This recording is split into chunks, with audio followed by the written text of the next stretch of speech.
This is Judge Joe Brown, and you're watching We All Be News TV, the News-free Dixie. News-free Dixie for the 21st century.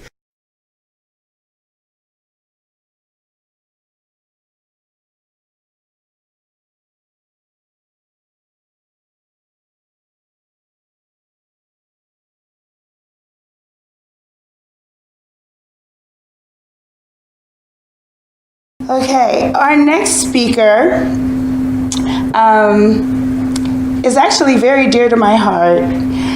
She brought me in and tried to teach me how to be a docent at Slave Haven, which she runs, along with her sister at Heritage Tours. I want to introduce you all to Miss ElaINe Turner, who will give us about 15 minutes worth of. Thank you very much.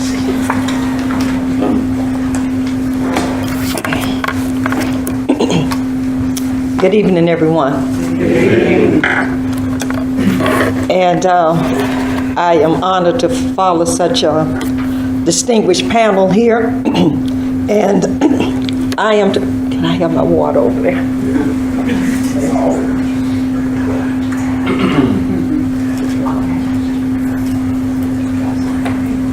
Thank you.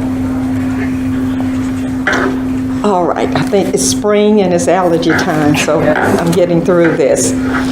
It's been established, I believe, of who this person who was responsible for the massacre at Fort Pillow. History has tried to convince us of something that is not evident, that is true. And we have to try to understand who these historians were and what their motivation was. Yeah. The person of Nathan Bedford ForREst, and I don't call him by any title. He was a raider. He had been a private. He didn't like to follow the orders of the Confederate generals. He had his own way of fighting. And so he rallied rebels together to form his own army. And he went about attacking Union Army troops at will. Before that, it's also been established that he was a slave trader, one of the biggest in the entire country, right in downtown Memphis. So he had a history of violence, a history of gruesome activity. So it is within character that he would have led this massacre at Fort Pillow. So when the massacre occurred and the aftermath, he pretended that he didn't give the order, but he lied. As Dr. Lovett told us last night, he lied about that. He said he called a truce. He lied again. Did not call the truce. And the men kept fighting and bludgeoning the Union Army soldiers who laid down their weapons, thinking that the truce was for real. And they continued to bludgeon those men. Shortly after the massacre occurred, the Union Army soldiers, as well as Confederate soldiers, gave reports of what actually happened and how the men were defenseless and thought that they were surrendering when they did not allow them to surrender. And they continued to engage in fighting.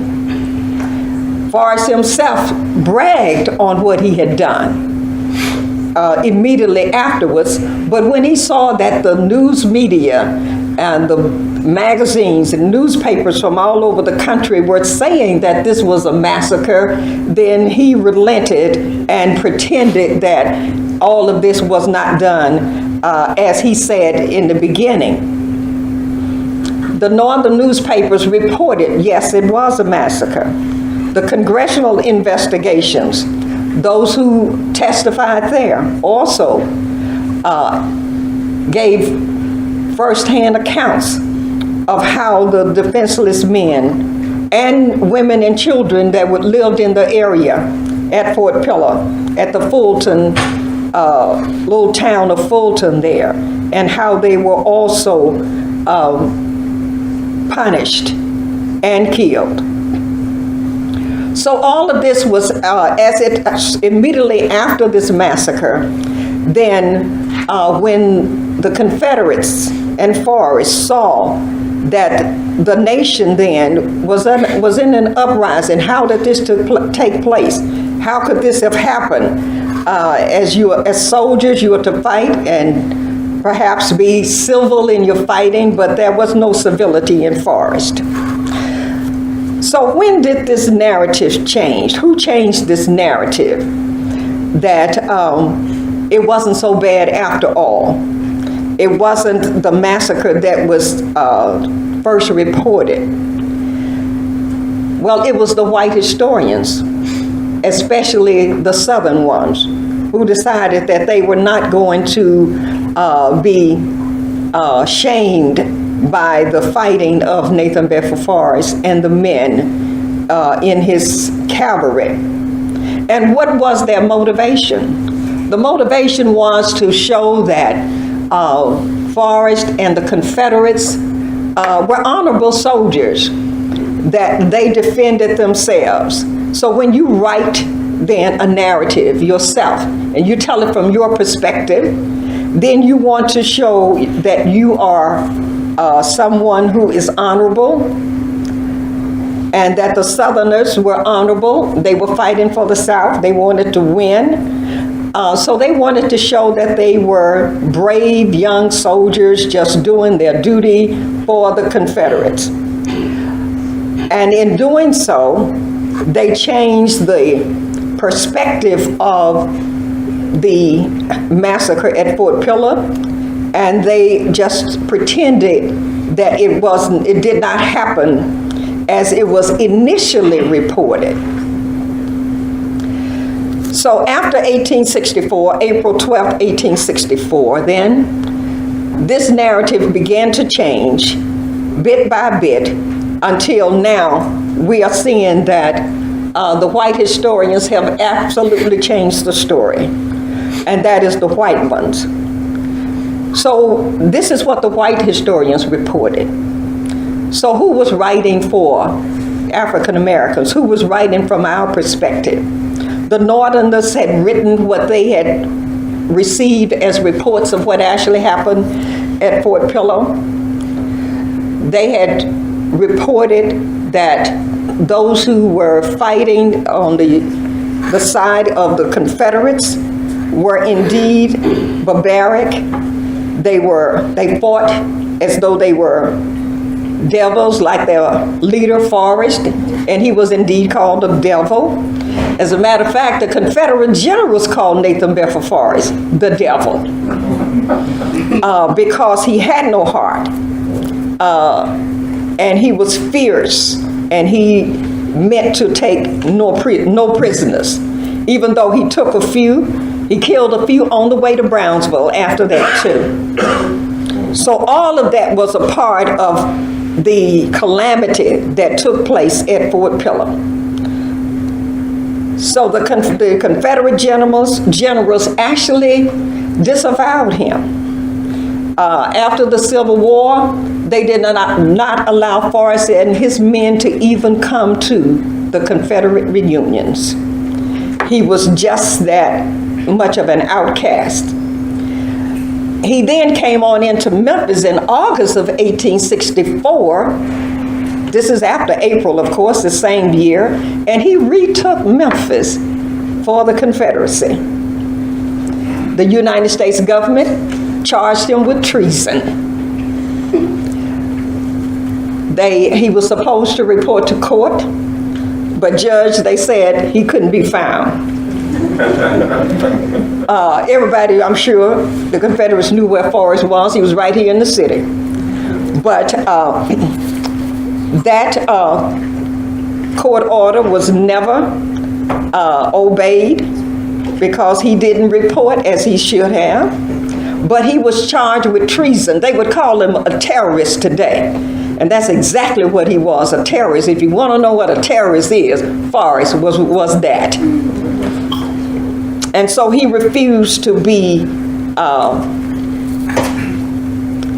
answer any questions about what he had done. I guess he had to try to keep his lie straight, and he wanted to be sure that he didn't tell it in court when he didn't really have it straight. So, who's responsible for this legacy? Well, ForREst himself was one of them who was responsible, because he got some biographers together to help him write his story. And that's 2 words, all right? His story. So he commissioned them, and they, along with ForREst, wrote his story as far as his biography is concerned, so that he could tell his story the way that he wanted that story to be told. He, even after he died, and he died a very painful death, it was over on President's Island when he contracted dysentery. And the newspapers say the flesh fell away from his bones, and he withered away and died. A lot of times people ask me on the tour, well, how did ForREst die after all? We talk about all the things that he had done. And I don't usually tell this, but when they ask me, I said, I'm glad you asked. But ForREst received his just due. So ForREst writes his narrative then about what happened with him. And then, so after a while, the Confederates finally wanted all the white brothers to come together for a reunion, so they let him come on, his men come on in to be part of the Confederate reunions. And then after that, they decided they were going to make ForREst the big hero of the Civil War, of the Confederates. They're going to make him the big hero. So they began to put up monuments and plaques and so forth related to ForREst. And it was interesting to hear Dr. Lovett last night to mention that many of the reporters who wrote for the commercial appeal were there as his reporters. ForREst himself couldn't read or write. So they wrote his whatever he had to say, they wrote it down, but they were from the commercial appeal. And when they were trying to decide how they're going to glorify ForREst, it was the commercial appeal that led the big fundraiser to get that statue placed down on Union Avenue. They were the ones behind that. So they are beginning to rewrite history, day by day, bit by bit, plaque by plaque, monument by monument, and they are still putting up monuments for Nathan Bedford ForREst today. If you go up toward Nashville, you know there's the ForREst Park there, ForREst Park, up there, the State Park, that's right. And then there's a gentleman that has a private property there, and he has this big wooden statue of Nathan Bedford ForREst on a horse. It's on his private property. He said he could do whatever he wanted to with them, so they're still doing it. So they are still putting monuments up for someone like Nathan Bedford ForREst, who was a massacre, who was the devil. So, how do we change this narrative? And we must change the narrative. One of ForREst's men, who was I think a lieutenant or something, his name was Stephen Lee, they had begun to write the real story of what happened at Fort Pillow. And so they were writing in the school books about how this was a massacre and all of that. And so Stephen Lee, he read that, and he said, no, we must not have that in our school books.